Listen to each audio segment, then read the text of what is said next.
This is Series 2, Episode 3. And what a pleasure to be talking with Anthony Horowitz, because it gives me the opportunity to thank you for the support you've shown towards my poetry, for blurbing my book. And it's a pleasure to be speaking with you in person for the first time. Well, and likewise, Anthony, I'm a great admirer of your work. I think you're ploughing a unique furrow, and I love what you do. It's really interesting and entertaining. And I always look forward to a tweet from you because I know it'll make me think. Oh, well, thank you so much. How long ago was it that we first got in touch with each other? The last couple of years have been weird. With time has been doing strange things. Time has gone into a sort of a strange vortex. It sort of stopped, and it's very hard to know when I did anything. But I think you and I have been in communication with each other for at least 5 years now. It must be, possibly even longer. I've certainly been aware of your work for as long as I can remember, and you very kindly sent me some of your books, which are incidentally beautifully produced as well as full of good things. And it's sort of it's ongoing. Although, as I say, this is the first time we've actually spoken to each other. You're just how I imagined you, however, so that's a good thing. Yeah, I'll take that as a compliment, I think. Indeed, it was meant to be. So I'm very grateful that you're interested in my work, but that implies you've had a long interest in wordplay of various kinds. Yes, definitely. I can track my love of wordplay and puzzles, anagrams, acrostics, palindromes, the whole world of sort of of destructured language, if you like. And I can trace that back to my very early teens, actually. If you want to know where it began, it would have been with my father, who used to go into work, and I would sometimes go with him. I forget quite why. And he would take me through the Times crossword on the train. So in my teens, I was starting to do the Times crossword, which I still do to this day. And it's still one of my favorite crosswords.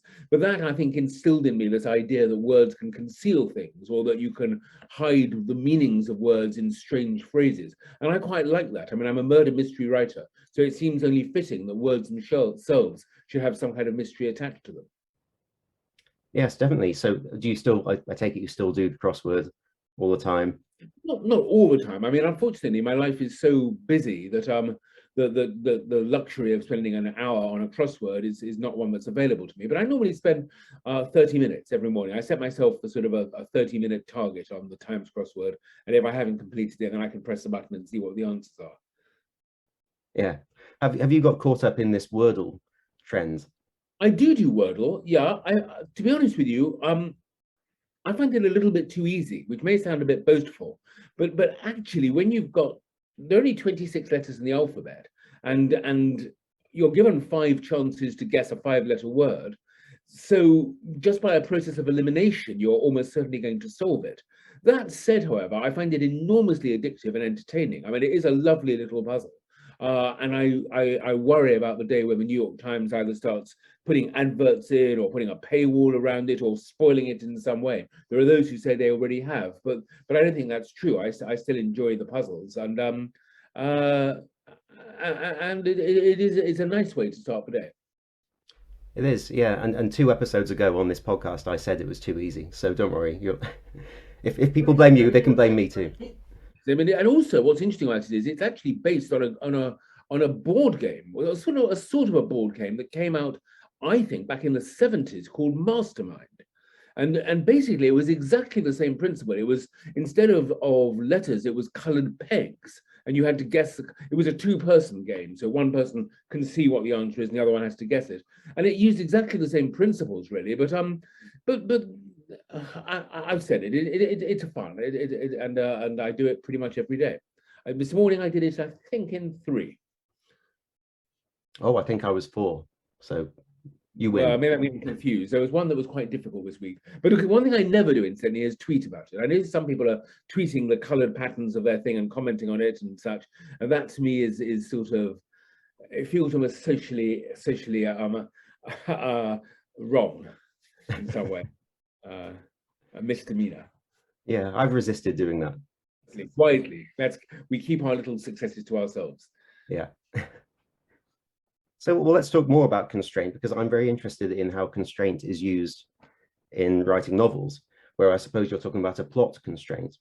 And I think in particular with detective novels, I'd really like to know how the premeditated structure of the novel works with improvisation within the novel. Like, for example, do you know the killer at the start when you start writing a novel? Of course, I have to. And incidentally, I would never say that I use constraint at all, because you do. And in your work, one of the things that's interesting is you set yourself absurdly difficult challenges, and more often than not manage to champion them and make something that actually can be beautiful or make sense or be profound. And I find that really impressive. But you do that, you set up these extraordinary rules for yourself. You know, not only sort of palindromes, but palindromes where you use 2 letters instead of 1, and so you're doing things in pairs and all that sort of stuff. But for me, the obvious answer to that question is of course I know who did it. How can I begin to write a murder mystery without knowing the actual core of my story, which is that one person has murdered another person for a reason? And for that is, if you like, the dartboard center. It is a bullseye at the center of a dartboard around which you can then construct the entire board all the way up to the sort of the double scores at the top, which are your peripheral characters and your red herrings and all the rest of it. But the analogy I always make about what you call constraint is that by structuring a book very rigidly and knowing pretty much everything in the book before I begin to write, not all of it, but about 70% or 80%. But by knowing that before I begin, it is as if I am buying myself a map of a city which I am visiting for the first time. So I want to go to Paris. I buy the map. Now, having the map in my lap does not mean that I am constrained. It means the exact opposite. It merely means I know every single street and every possibility, and wherever I happen to be, I'll be able to find my way back to where I was intending to go. And it will also make it more economical and more pleasant in that I will know that if I'm visiting the Notre Dame in the morning, that I'm actually only a short distance from the Louvre in the afternoon. Rather than trying to duck all the way to the other side of Paris to see something and coming back again. So in other words, the map, the structure, the plan shows you what is possible and allows you to find your way around. It doesn't constrain you at all, it liberates you. Yes, well, I completely agree. I would say that the same is true of constraint-based poetry. It's the constraints that liberate you. It's for one thing, it overcomes writer's block when you have all these things mapped out for you and you know the avenues to go down. Yes, I mean, the other thing, of course, to be said is that if you have a strong structure, as I do, I said that I know 70% of the book, but at any time I want, I can go in a completely different direction. I can actually throw away the map and say, hey, this avenue down here looks interesting. Let's see where it takes me. And then I still know that I've got to get back to the point that I was intending to visit, but I just go there by a different route. And often I'll get to a situation whereby, shall we say, Alex Ryder is captured and about to be, I don't know, fed to a shark or something, and I don't know how he's going to get out of it. I know that is the point of the book I have to reach, but his escape will only come when I actually start writing it. And that's a sort of an immersion in the scene and a sort of a, you know, working things out. And it might be that I have to go back and give him a gadget that will help him at that point, you know, reinsert it into an earlier chapter. But I often leave room for myself to be surprised and to be puzzled and to be stuck, simply because that is the fun of writing it. To know everything before I began writing a book would become a little bit sort of predictable and sort of dull. Yes, I suppose that there has to be that element of freedom to make it interesting. Yeah. So let's take an example then. Your book, Magpie Murders, which is a fantastic book. Thank you. And now a fantastic series, which I just saw last week. And it's amazing. 6 episodes, all brilliant. The final episode is amazing. I've got to say we're very, very happy with how well it's done and how it's one of those cases where everything in the shooting went exactly how we wanted. We had a fantastic cast. We had the most brilliant director. We had wonderful music. We set design. Everything couldn't have been better. Peter Cattaneo, who was the director and who had done the full Monty, was a genius. And again, it's quite interesting to watch him directing because it's as if he comes to the set with a 1,000-piece jigsaw in his head. And he knows every single piece of the jigsaw, what is on it, how it's going to fit, the size of it, before he begins shooting. And somehow he carried it all with him. And then at the end, in the editing, when it came together on the screen, I couldn't believe what a fantastic job he'd done and how clever he was. So, you know, it's been a very happy experience making it. And I'm so glad that you enjoyed it. Yeah, and I enjoyed the book too. When you sent it to me a couple of years ago, thank you. My And pleasure. of course, it really appealed to me for a couple of reasons. One, I don't know if this counts as a spoiler, but if we can say that anagrams are involved. Yes, that becomes certainly with television show. The anagrams are clearly to the fore. But yes, there are all sorts of puzzles hidden inside the text, and that's even more the case, incidentally, with Moonflower Murders, the sequel, Yeah. where a number of puzzles exist purely in sort of, I don't know what the word for it is, in a sort of iconic grammatical form rather than in actual, traditional clues. Yeah, Moonflower Murders is also a wonderful book. Was there a sense that you were trying to top what you did in Magpie Murders? I wouldn't say that. I mean, well, listen, I'm always trying to top what I've done. My hope is always that my next book will be better than the one before. I'm a sort of writer who always is striving to do things differently and to do things better, because I believe that writing is an adventure, and I'm not interested in just repeating myself and doing the same thing over and over again.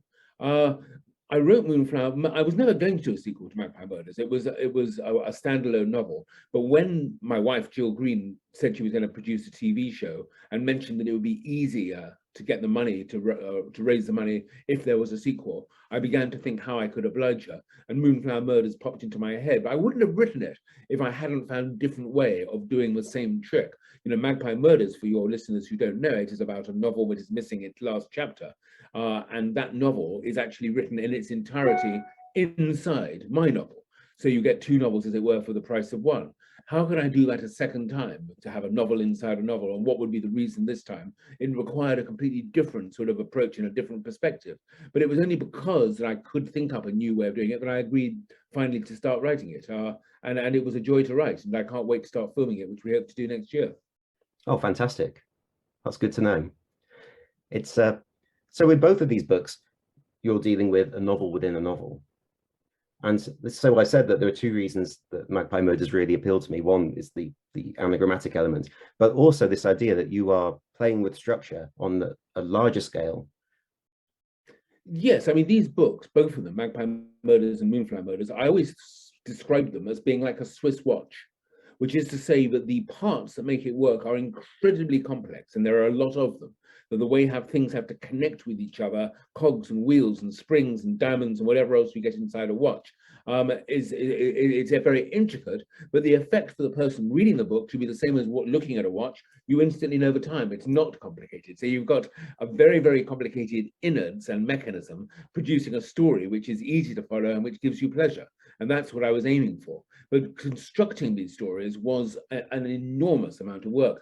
I have notebooks, which I don't know if you have things like this, Anthony, but this is just a notebook. This is the book I'm writing at the moment, and just a number of questions and thought. This is just one book, and this is all the things I'm asking myself about my current book.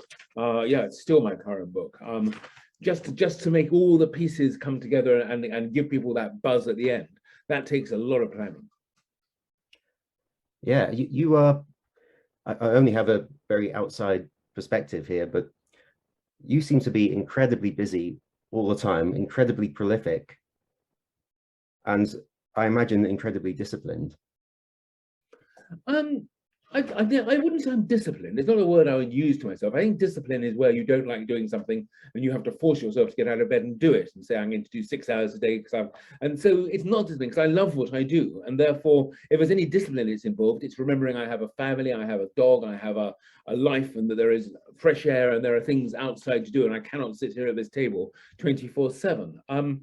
So discipline, no, it's more to do with just passion and love and also, as I get older, a belief that reading and literacy have a value, and that I'm actually doing something quite good, really, in a way. So that's what sort of motivates me.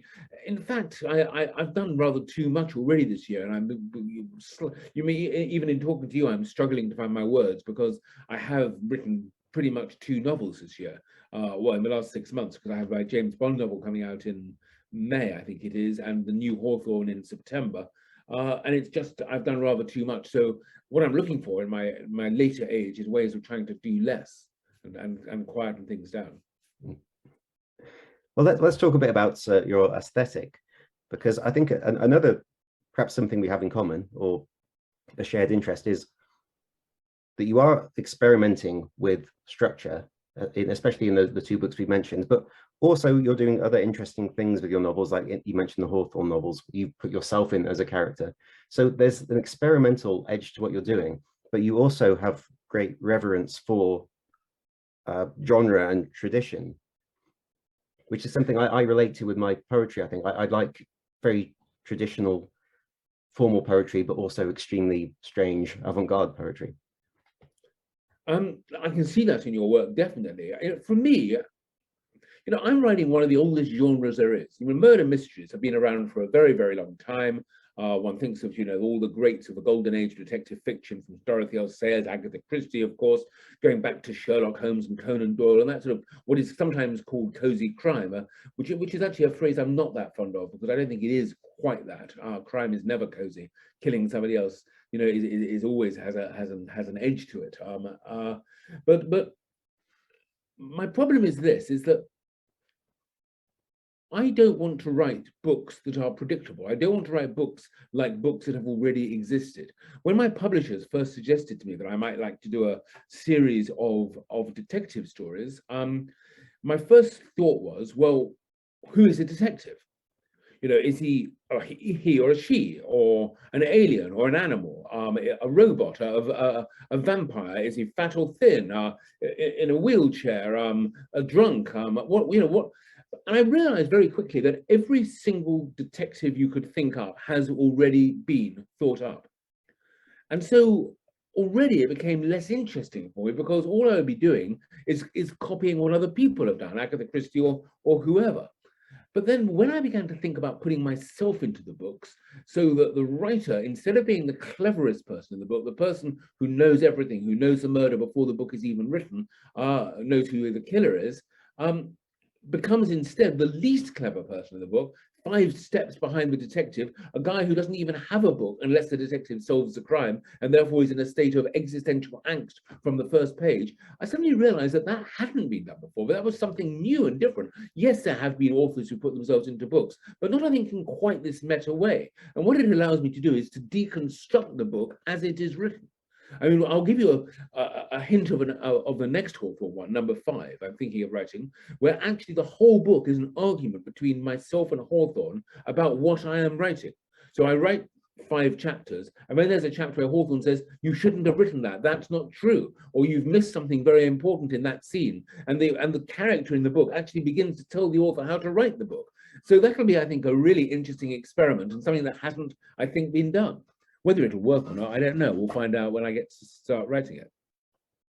Yeah, well, there we are. That's the experimental attitude. Well, let's see if it works. See if it. But don't forget, this is not experiment for experiment's sake. I am not a great fan, actually, of novels that deliberately, what is the word for it? Deliberately either beguile the reader or show off in some way, or who say, "Look how different I am." There's a very good, interesting book called The Anomaly, which I read this year, which is written by a French writer. And I thought it's a wonderful story. It's a sort of a science fiction fantasy. Do you know this book? About a plane that lands, and then 3 months later, the same plane lands with the same people in it, and somehow it's replicated itself in that journey, and it's what happens to this double set of people. And I did love the book, and I thought it was fascinating, and I recommend it to you, actually, because it is, again, playing with the genre. But I have to say that the end of the book slightly disappointed me, because the book, it finally just breaks down. I mean, it's so clever and so sort of hyper constructed that at the end it just becomes gobbledygook, deliberately so. This is the author's intention. And I thought to myself, it's such a wonderful idea. I wish I could have enjoyed the richness of it rather more, and the technique of it a little bit less. And I think there is always a danger of a technique taking over, and the story, the characters, the emotions, the danger, the suspense, the excitement, the intrigue, all the things that make the book worth reading have to work on their own, no matter what the structure may be.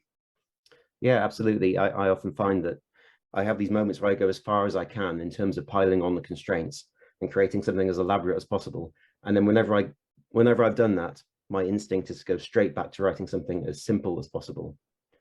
Well, that's it, I think, is good, because at the end of the day, maybe that's the trouble I've had with the new Hawthorne novel, which is a very, very complicated novel, is that I've had to spend so long sweating about the sort of how it all works, that I haven't been able to enjoy the characters and the plot as much as I would have liked to have, which is why just a few weeks ago, I went back to the beginning and wrote the whole thing again. Take out some of the cleverness, put in more of the emotion. Yeah, it's a constant back and forth, because there is obviously the appeal of something extremely structurally complex. And, you know, it's like an addiction for me. I have to keep going for it. But then, like I say, I still want to write poems that are fun. Well, which I think you do admirably succeed in doing. You know, there is a difference, if I may say so, which is that, you know, that I am in the mass market. I mean, these books are being written for a publisher who is expecting to sell a certain number of copies, and therefore they can't put an audience off. I've got, you know, they've got to be populist, which I don't feel bad about. I mean, on the contrary, I write books to sell books. Or I write books, I want people to read books, I should say.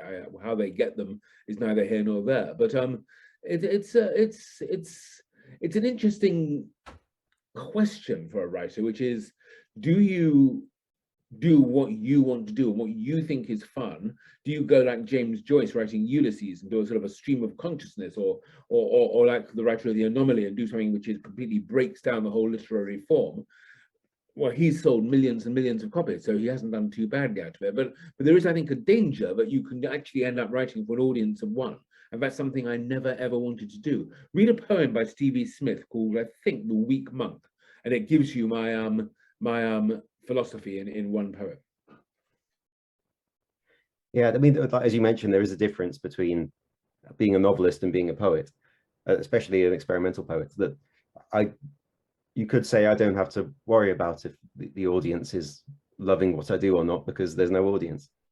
But of course there is an audience to some extent, and I do get, for example, on Twitter, of course, I do see which poems are popular and which aren't, and then I think, well, do I lean more towards those, or do I rebel and do something that nobody's going to like?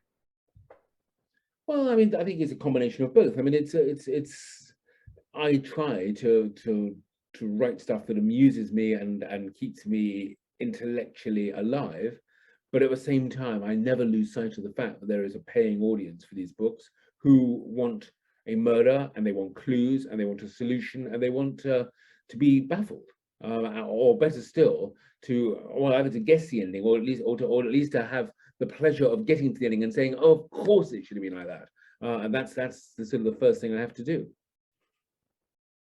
Yeah, so let's go back to the TV show, which I say it's wonderful, and you wrote the screenplay as well. I did. I have also recently watched all of well, there are only 2 series so far of Alex Ryder, and I wanted to ask you about this because this is something that has been adapted, and of course updated, because the novels are 20 years old that they're based on, I think, or nearly 20 years old. So, what was that like, seeing somebody change the story, your story? Well, I've worked very closely with Guy Burt, who has adapted the 2 Alex Ryder books. He's done an extremely good job on it. And when it was first suggested that we were going to do Alex Ryder on television, the first thing I said was I didn't want to adapt it. First of all, I had already worked on the 2003 film, which didn't work for all sorts of reasons. And so I felt that in a way I had blotted my copybook on Alex Ryder adaptations. But I also, more to the point, really realized, and instead I should add that I do love that film. I'm not decrying it, but financially it didn't work, and I think that it just somehow something went a little bit wrong in the mix. But anyway, I thought that having somebody, a fresh pair of eyes, somebody who was a bit younger than me perhaps, would be a good idea. And I think Guy could not have been a better choice. We worked very, very closely on the books. I had 2 hats on. One was the executive producer hat, which gave me very little, but the other one was the author of the books hat, where I could say, listen, Guy, this scene where Alex shoots somebody, I don't think we should do that. He never really has a gun, and I would prefer it if he didn't. And it was a very happy collaboration between the 2 of us. Guy has a brilliant ability to describe teenagers, to get into their heads, and into the modern young world, which he does it much better than I could. And I just do take both my hats off, my executive producer and my author hats. I take off to him and to his insight. Yeah, I mean, one thing that struck me while watching it was the technology that's involved, which of course, this is a difficult thing to do because the novel was written so long ago now that the world has changed, and this is meant to be a secret MI6 organization that they're of course going to have the cutting edge technology that exists now. Of course, but you know, why have the Alex Ryder books lasted 20 something years now?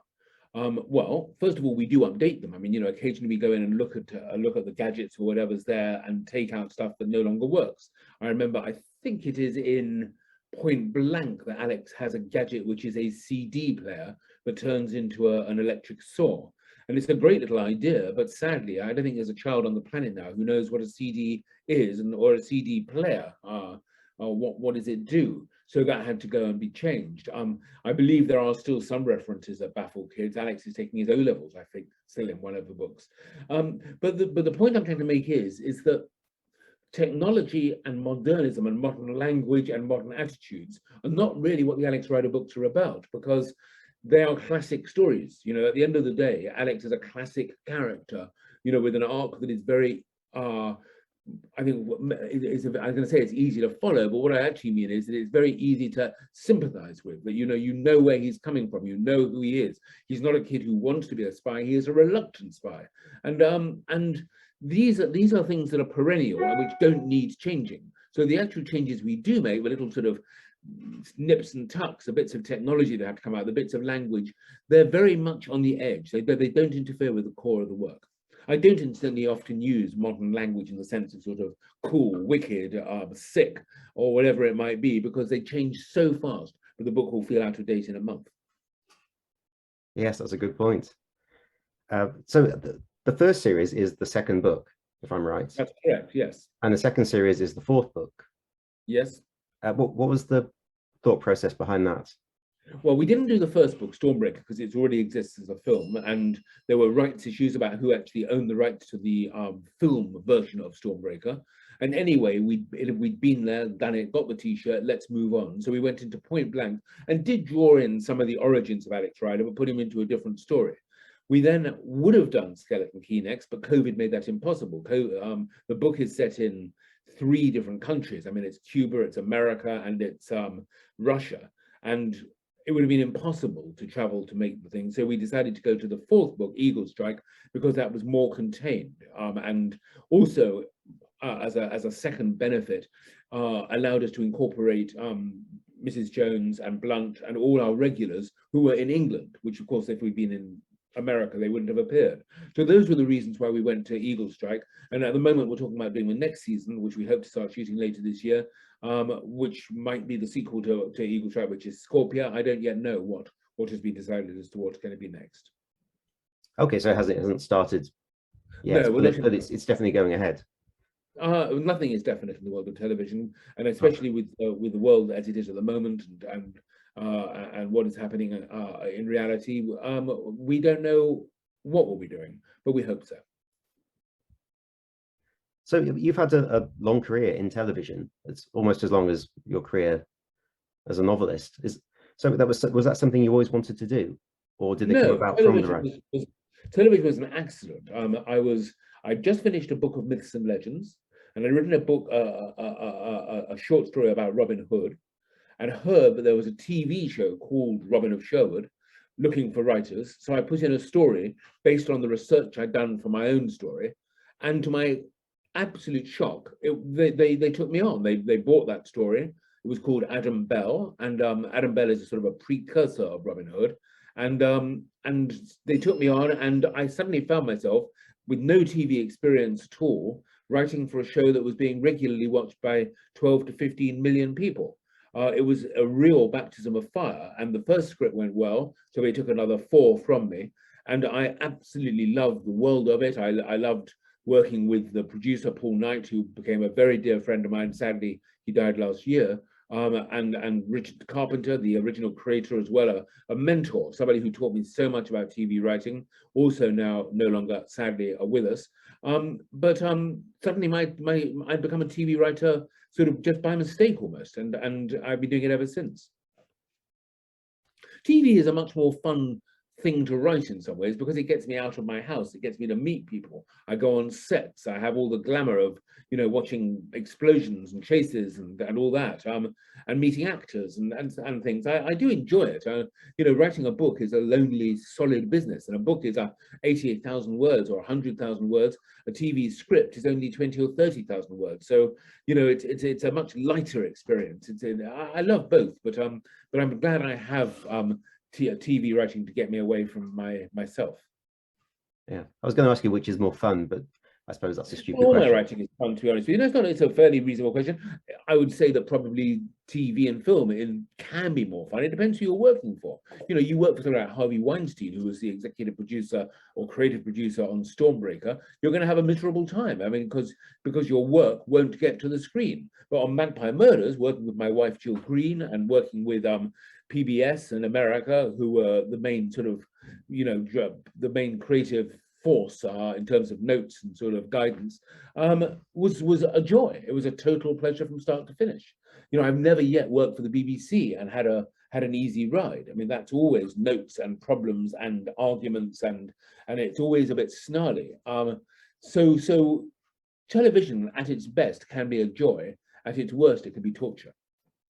So what about the difference between television and film? How have those experiences differed? Of course, that's changed in the last 2 years. Film seems to have sort of almost bowed out, and you know, now everything is released either on Netflix or Amazon, and there's a very, very thin line between television and film. I have always found film quite difficult as a world to be in. The main reason being that if a film, you know, an average film costs, shall we say, £50 million, or even 100 or 200, you know, Mission Impossible, new one, is apparently 300 million, who knows? But that means that every word spoken by every actor is going to cost like £10,000. And therefore the amount of nervousness and fear about every last full stop, every last, you know, whatever it is endless. And you know, for the writer to sort of navigate that sort of terror that comes with making a film is quite a difficult business. Television is also expensive to make, but at least it is more in your control. You are closer to the decisions. You are closer to the seat of power. You are not the seat of power yourself. No writer ever has control, but a writer can at least have the feeling that they are current with what is happening. I don't think you get that every time in film. Also, you get fired in film pretty fast. Yeah, it sounds a bit stressful. Stressful is the word. Yeah. Well, I wanted to talk to you about, we mentioned genres earlier. I'm a big fan of horror, and I know that you've written horror in the past. Are there any plans to write more horror? Not at the moment, because I'm just too busy and I've got so much happening. But actually, having said that, my next project for Jill is it's a 6-part TV series called 9 Bodies in a Mexican Morgue. And that is on the edge of horror. I mean, it's not supernatural horror, but it does have some extremely gory deaths in it, and quite a lot of them. From a title, you can guess how many, in fact. So that's sort of on the edge of horror. To do I would quite like to do a supernatural horror film, something like The Omen for the 21st century, or The Exorcist, one of the sort of great horror films, or something in the Hitchcock vein, Psycho. I mean, these all have great appeal to me, but there are no plans in my head at the moment, because I'm, you know, apart from anything else, I've got Hawthorne to finish, and then Bodies to write, and then hopefully Moonflower Murders after that, then another Hawthorne after that. Another Alex Ryder quite soon. You know, there's just a pile of to-do projects on my desk that just sort of touch the ceiling, and I can't really insert any more into it. Yeah, I always thought if I write a novel, it will be a horror novel. It's that's my thing. It's on my to-do list. I don't know why you haven't already written the first 50,000 words. I'm sure I could find time to write a novel. I think I'm putting it off because of well, you know, good old-fashioned fear of failure, I think. But maybe I should just leap in. I mean, would that be your advice to people who are contemplating it? Just go for it, just work, just put the work in, and you will get the results. I used to say that. I don't completely believe it anymore, because I think you've got to be able to write to get results, and some people think they can and they can't. But I would say that if you are driven to write, that is the first sign that you are a writer, that urge, the desire to write, the fact that you can't stop yourself writing. I get a little, you know, just talking to you a moment ago, I was getting a little bit hot under the collar because you were doing the conversation, which I sort of slightly get nervous about, which is I'd like to write. I wish I was writing a horror novel. I'm thinking about writing it. And I always think to myself, no, don't say that. Just sit down and do it.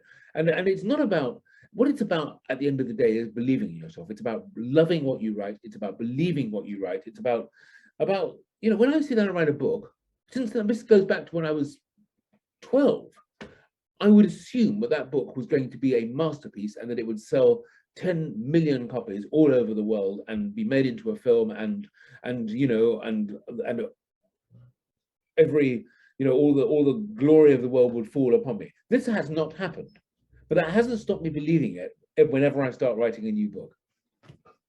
Yeah, but it's remarkable because, of course, it will vary from art to art.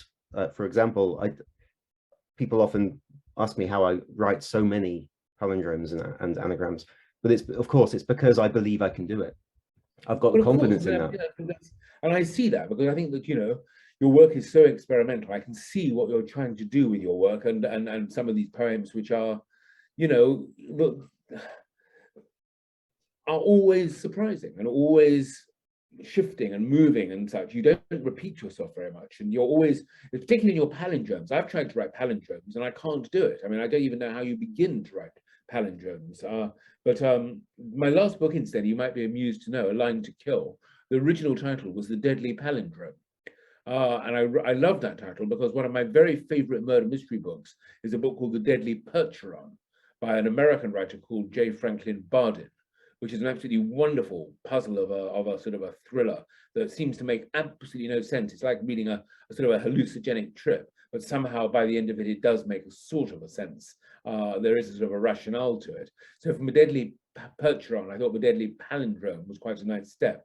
But it was decided that not enough people would even know what a palindrome was. So it was called A Line to Kill. But I find that sort of, you know, I wish I could do them. I mean, in that book, A Line to Kill, there is actually a palindrome. In fact, there are two. Ban and Nab is written all over the walls on Alderney, which is Nab is a power line. And Hawthorne at one says, Hawthorne, the detective, at one point says, "Do geese see God?" One of my very favorite palindromes. And I love a palindrome that is short and that actually says something of interest. You know, do geese see God is actually quite an interesting philosophical question. And especially when you see geese here, I'm talking to you in Orford, and sometimes they fly overhead, and they are rather godlike themselves. They're so beautiful, coming in over the water and landing on the marshes. Do geese see God? Are they inspired by God? There's something in there, and it's a palindrome. Yeah, it's sort of the holy grail, really, for a palindromist to be able to come up with a succinct short line that makes sense and also has some profundity. I admire your quest for this. I mean, I think it would do my head in. Occasionally I sit down, sometimes I see one of your palindromes and I think, oh, I'm going to reply to you with a palindrome on Twitter. And 10 minutes later, I think, nah, can't do it. Can't even begin. Don't know where to begin. Presumably you start in the middle and then work out each way. Is that right? Yes, well, you could start at the beginning and end and move towards the middle. But normally it's easier to start at the middle. Definitely. No, and it's sort of, it is extraordinary. I mean, the whole world of palindromes. I mean, again, you know, these things are such innocent pleasures as well. I collect automata, toys that do strange things, and they have no use, no function. They have taken an enormous amount of work to create by the artists who make them, and they sit on my shelves and make me smile. And they are, in a way, sort of, you know, they have something similar with what we're talking about, which is puzzles and acrostics and palindromes and all the other things, which are that they take something which is sort of ordinary and give it a twist that makes it extraordinary and memorable, and it is a noble pursuit. Thank you. Even if most people don't know about them, but maybe they will. I didn't say that. I didn't say that. I was told that, and I'm not sure I believe it, but there you are. Well, I'm just going to quickly check if there's anything I have missed. I do have a list of questions, but I think we've covered everything. Well, I will leave you, if I may, with one comment.